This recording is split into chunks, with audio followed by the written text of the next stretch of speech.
وزارت دفاع امارات اسلامی اعلام کرده است که از آغاز عملیات رد ظلم علیه نیروهای پاکستانی بیش از 150 نظامی پاکستانی کشته و بیش از 200 تن دیگر زخمی شدند. گزارشی از نصر امیری.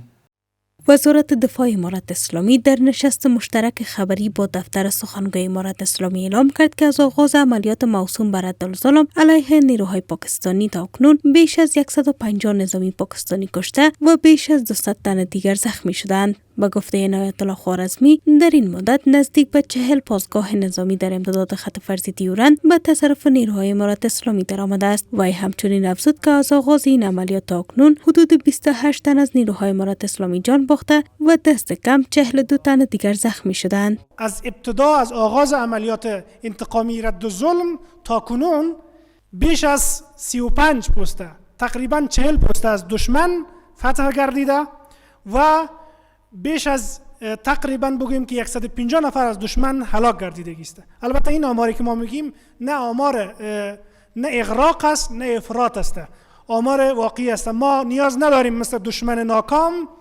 با آمار دروغین اذهان مردم را مغشوش بکنیم. این آمار واقعی هست.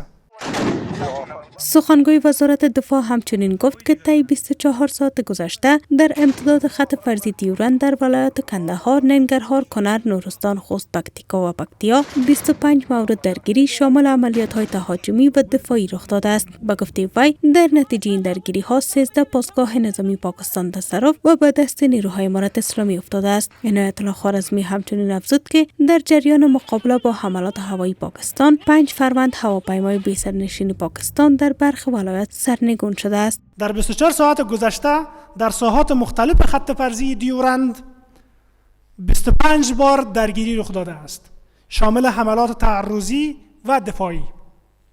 در این درگیری ها 13 پسته نظامی دشمن زیر رگبار حملات مجاهدین تخریب گردیده و به دست مجاهدین افتاده است و تعداد 4 نفر از دشمن هلاک گردیده و تعداد زیاد دیگری هم زخمی شده است. معاون سخنگوی امارات اسلامی در این نشست خبری با ارائه آمار تلفات غیر نظامیان اعلام کرد که در پی حملات هوایی پاکستان بر خاک افغانستان 110 غیر نظامی جان باخته و 130 تن دیگر زخمی شدند که بیشتر قربانیان را زنان و کودکان تشکیل می‌دهند. همچنین حمدالله فطرت نیز افزود که این حملات علاوه بر تلفات انسانی، خسارات مالی گسترده نیز بر جای گذاشته است که در پی آن 37 خانه مسکونی به گونه کامل و 216 خانه دیگر به صورت جزئی تخریب شده است. و افزود که در پی این حملات بیش از 8000 تن از باشندگان محل ناچار به ترک خانه های خود شدند. متاسفانه زموږ 110 تنه ملکی او عام هیوادوال چې تر 15 شپېته زیات په دې کې ښځې او ماشومانو په شهادت ورسول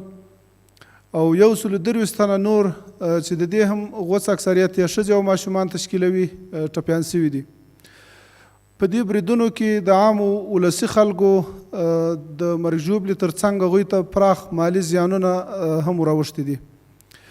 تر دې مهاله 30 کورونه په دې بمبارونو کې بشپړ او 314 نیمه تخریب شوي دي. درگیری های نظامی میان کابل و اسلام آباد در حال وارد 6مین روز شده که تا اکنون هیچ چشم انداز روشنی از صلح یا آتش بس میان دو کشور دیده نمی شود.